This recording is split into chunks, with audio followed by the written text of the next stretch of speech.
Good morning, dear students, and welcome to Vista's vlearning and online educational platform. My name is Denzil, your physics tutor for class 11. Let's get started with today's session. Today, we discuss more about friction. This is a session 7 of the chapter Laws of Motion. In the previous session, we learnt the two different types of friction. One called a static friction, which acts on an object at rest. The other is called a sliding friction, also called as a kinetic friction, acting on an object which is in motion. Now, these were the two different types of friction that we discussed. But now we shall come across another type of friction which is called a rolling friction. So to understand the concept of a rolling friction, we begin with this question of which object moves the farthest. First object that I have here is a box. Now when this box is pushed, meaning when you apply a force, what happens is the box gets displaced. Now, initially, when the box was at rest, by applying a small amount of force, the box will not move. Now, by applying that small amount of force, there's an opposing force called as a static friction. Similarly, when I apply a sufficient force for the box to accelerate, there's also another opposing force called a kinetic friction or a sliding friction. Now, due to that friction, this box comes to a halt. Let's take a look at another example, which is for ball. By applying a force on this ball, what we observe is that ball moves further when compared to the box. So this ball displaced more. Why did it displace more? Why did the ball even come to a rest? Now, to answer those questions, we begin with a rolling object. So whenever an object rolls, like you see in this picture, the surface where it is in contact with the ground is just a single point. So we could say let me choose another color. A single point of a ball is in contact with the ground. Hence, there is less friction acting on this ball. So what can we say about the static and the sliding friction for this object ball? Static friction and sliding friction. Static and sliding frictions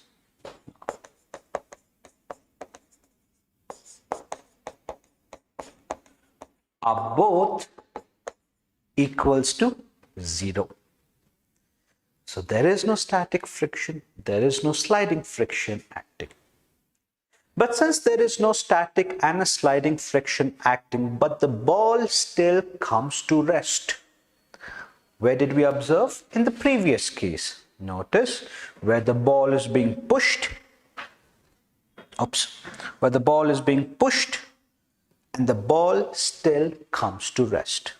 So that means there is a friction acting on that ball, but it is not a static, it is not a sliding friction. So what type of friction is acting on the ball? The type of friction, it's not mentioned here. The type of friction is called rolling. Where do I write? I'll write it here. Okay. Rolling friction.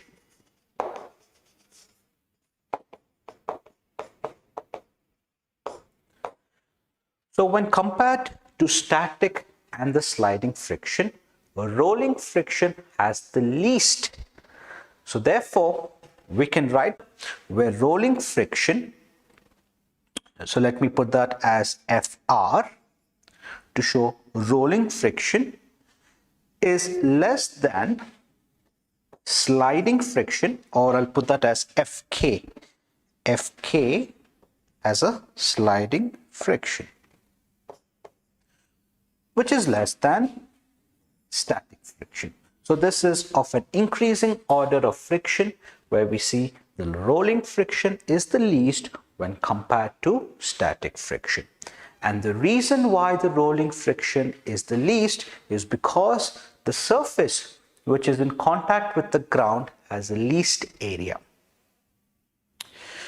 So how much of an area? Does that mean just a single point of a ball is contact with the ground, or is some specific area that is in contact with the ground? Now, to answer that question, every ball has a certain weight to it. And due to its weight, when the ball is in contact with the ground, the ball gets deformed below. So this is what is called as a deformation when rolling. So once again, so here we look at the animation and you see how much of area is in contact with the ground due to the deformation of a ball. And the ball rolls and you still see that deformation. Here's another clip how the deformation is observed. So you see how the ball gets deformed as it's moving up the slope as well. Yes. So this happens due to weight of that ball. So there's right. So now that we have understood the three different types of friction called the static, sliding and the rolling, and we also learned among these three which one is the greatest and which one has the least amount of friction. Now let us discuss some of the pros and cons of friction, meaning the advantages and the disadvantages of friction. So let's have a look at it. Here are first we will go through some of the pros and then we will do the cons. Pros. Friction helps us to walk, turn and stop. That is so true. Now when you have to walk, you need sufficient amount of friction to move forward. If it wasn't for friction, then what happens? Think of an icy surface, an icy slippery surface. What happens is that you cannot walk. You always slip and fall. So even walk, turn, when you have to make turn, cycle, when you're riding your bicycle and you want to make a turn, there has to be sufficient amount of friction. We will soon see that example of turning of an object where friction is helpful. And to stop. Yes, when you're walking or when you're running and you suddenly want to stop, or you want to stop an automobile or a cycle, you need sufficient friction. Only then an object comes to a halt. Some of the pros. Friction helps in transfer of energy. Can you give me an example where friction helps in transfer of energy? Think of an example. Now, since this is a live session, you can also put your answers in the comments below so that I can also view those answers. Right, so go ahead. Friction helps in transfer of energy. Where have you noticed where a friction helping in transfer of energy? Gears. In case of a gears, your bicycle itself, when one gear rotates, okay, which is in turn connected to a chain, and the other gear starts to rotate. So you see, because of friction, there's a transfer of energy from one gear to the adjacent one. So in case of gears, or even when it comes to your analog clock, not the digital clock, analog watches, not the digital watches, the analog watches, you see there's a mechanism which is by gears, where friction helps in transfer of energy. Also, friction helps in making fire, the most essential element of life. Fire. If it's not for fire, then no living creatures would exist. The heat and light that we receive from the sun is because of the fire. We say sun is a big ball of fire, right? So friction, how does friction help in making fire? When two wooden sticks are rubbed against each other, they provide a sufficient ignition temperature. When that ignition temperature is achieved, then you have fire. It also needs the other condition. Remember the three important ingredients for combustion to take place. One is that there needs to be fuel. Two, there needs to be oxygen. Three is the ignition temperature. And friction provides the third part, which is the ignition temperature. Then friction helps to hold onto objects. The reason why I'm holding this pen and holding this particular remote and how you're holding a book or a glass of water is also by friction. And if it wasn't for friction, then your belts would come off, your pants will fall, your hats will come. So friction helps for objects, in order to hold the objects in place. So these are the advantages of friction. Now let's look into a few cons of friction, the disadvantages. Produces unwanted heat. When it comes to an automobile engine, we don't want the engine to get overheated. It has to be as cool as possible. Right? Just like you students who have this cool mind, the engine also needs to remain cool. And what happens when it gets overheated is that it reduces the efficiency of machine. So friction does that. It reduces the efficiency of machine. So you might have learned that mileage of a given automobile, let's say which is of a bike, gives a mileage of 60 km/h, but then due to friction, due to this unwanted heat that is produced, it is giving mileage of only 30 kilometers, 30 kilometers per liter, I said R, per liter. So you see from 60, it has dropped down to 30. And why has it dropped down to 30? It's because of this unwanted heat that is produced. And also, which has reduces the efficiency of that machine. Once the efficiency of a machine is reduced, what happens is that it becomes an eco-hazard, where you have poisonous gases that are released. What type of poisonous gases, you may say? Like carbon dioxide, carbon monoxide, sulfur dioxide. So these are some of the poisonous gases. And if an automobile are still using lead as their base for petrol, okay, and so lead also creates certain poisonous gases. You may wonder that carbon dioxide should not be poisonous because carbon dioxide is anyways utilized by the trees. But an excessive amount of carbon dioxide is eco-hazard because it creates global warming. We say carbon dioxide is one of the greenhouse gases, right? And also finally, friction causes the wear and tear in the gears, okay? So in an engine, when there's too much of friction, the teeth of the gears may break apart. So that is the problem when it comes to friction.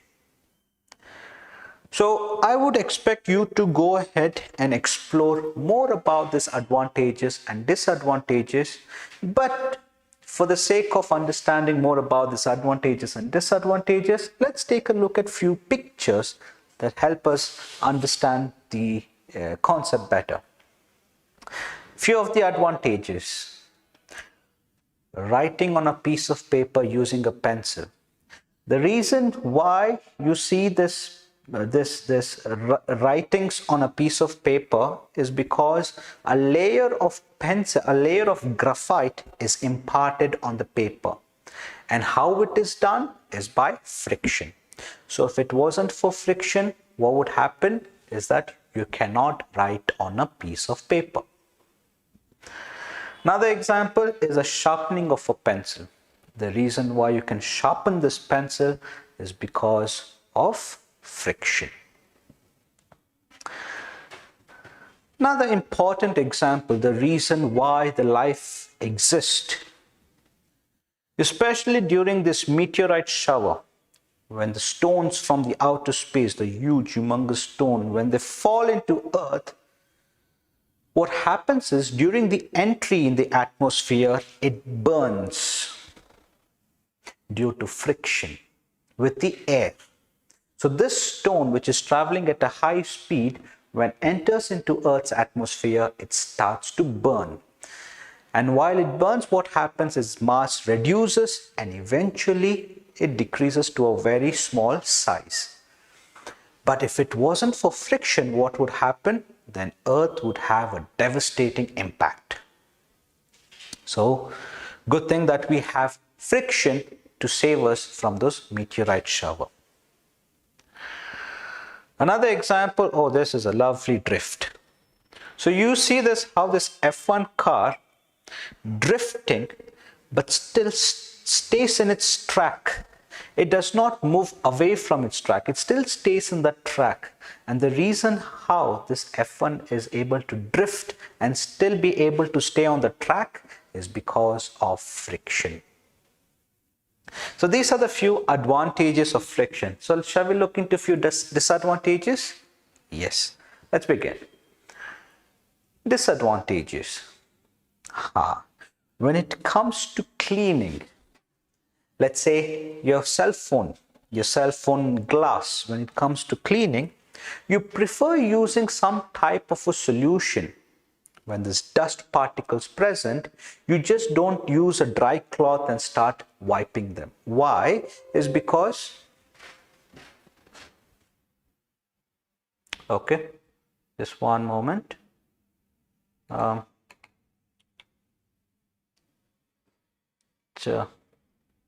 Just one more.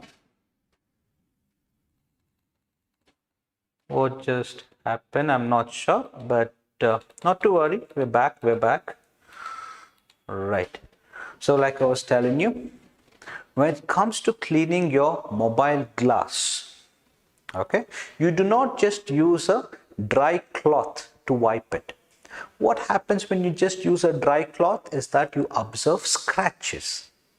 So scratches will be a concern, is because of the dust particles that are lying around, and when you wipe them, it causes scratches. So rather what you do is use lubricants, you use this cleaning agents, like the cleaning agents that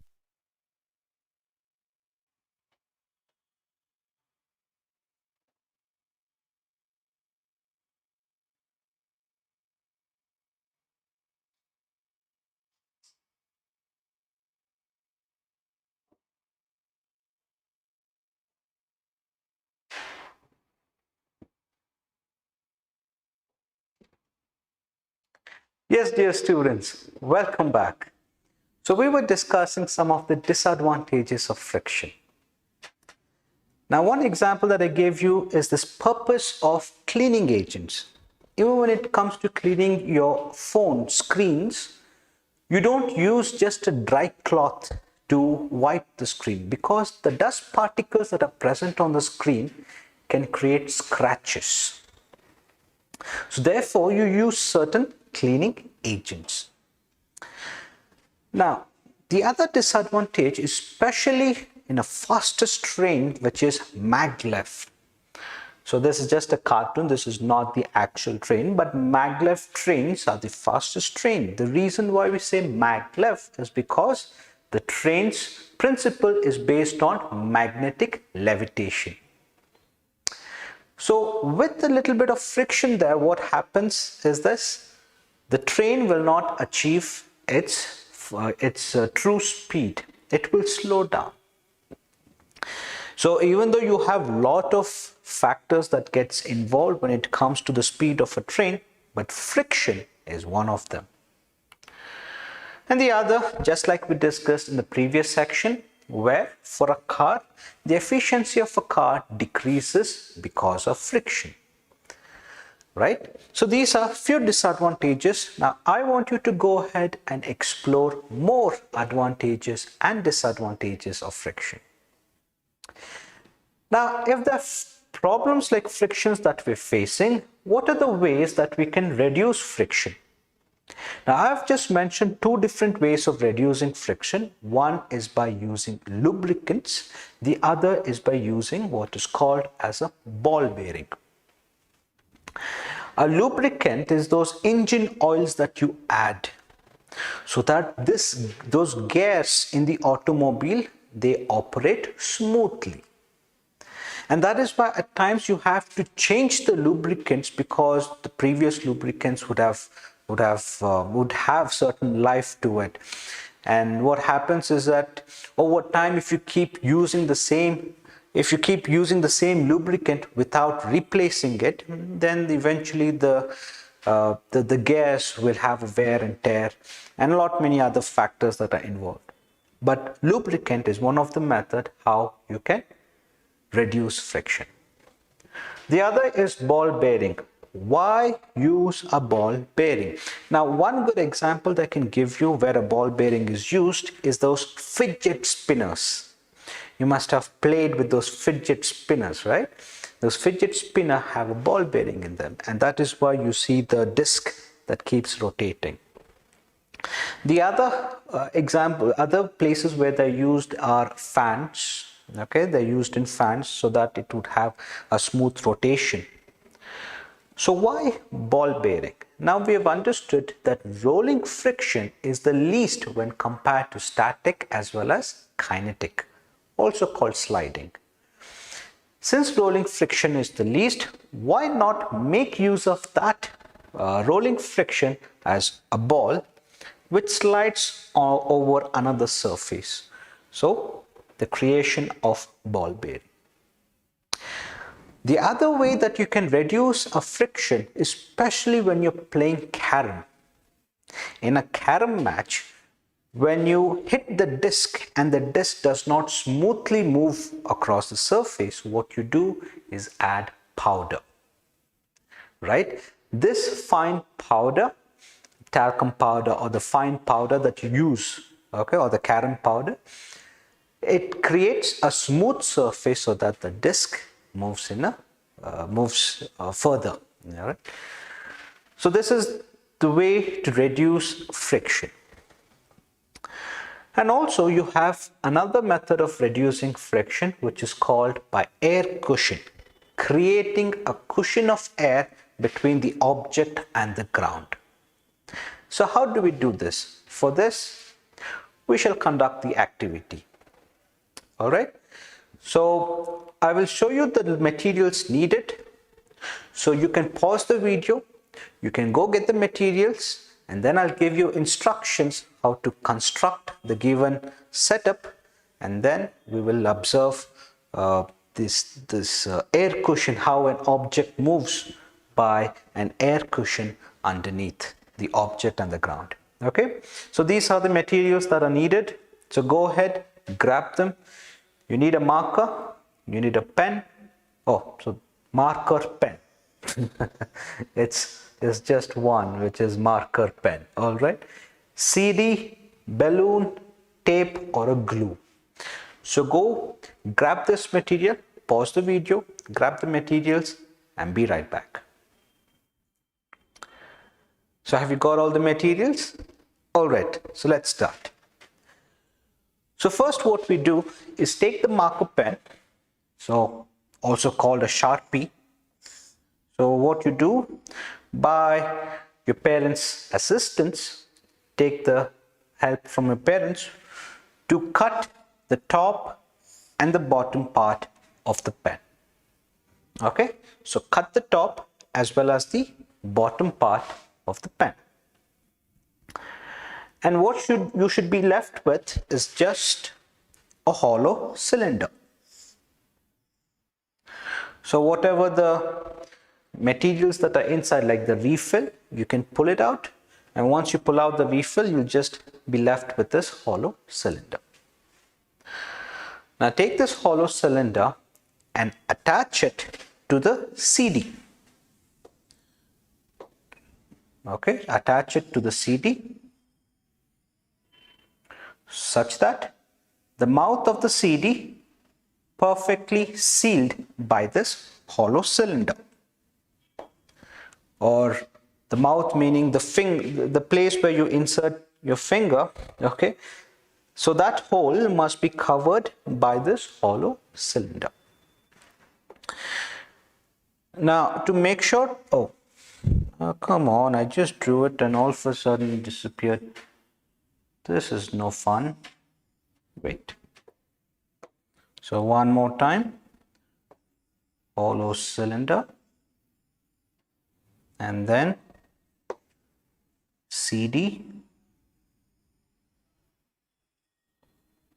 Okay, and you have the whole of that CD. Now to make sure that it is properly sealed, you can use tape or a glue. Use tape or glue to make sure that the sides are properly sealed. Okay. Once you have done this, next, take a balloon, blow air into the balloon, inflate the balloon. Okay. You inflate the balloon, and the mouth of the balloon, you attach it to the top part of this hollow cylinder. Okay, so this is the balloon where you attach it to the top of the hollow cylinder. And what you will observe is something like this. So you have the CD, you have the Sharpie, and you have the balloon. And as you notice, the CD will start moving around is because of a cushion of air that is created between the object as well as the ground. So this is another method how you can reduce friction. Interesting? All right. Now that we have learned how to reduce friction, why not learn about increasing friction? Friction is also friend. Don't treat him as your foe. So, how do we increase friction? One way of increasing friction is by adding grooves. Like you see in your shoe soles have these grooves in them. These grooves are used to increase friction. So when you're running, you have enough friction between the ground and yourself. And when it comes to automobile, you have tire treads. You see these the grooves that are present on the tires. These are called treads, and these help in increasing the friction of the tire. So interesting. So you have two different ways. One is by using grooves, the other is by using treads. Now also there's another method of increasing friction. Let's take the case of a slippery surface like ice. How do you increase friction in a slippery surface like ice? I'll leave that question to you. You can answer those in the comments below. I'll have a look into it and we will discuss in the next class. So that is all I have for today. I'll see you in the next class. In the next class, we start with this concept called circular motion. Until then, take care and have a nice day. Bye-bye.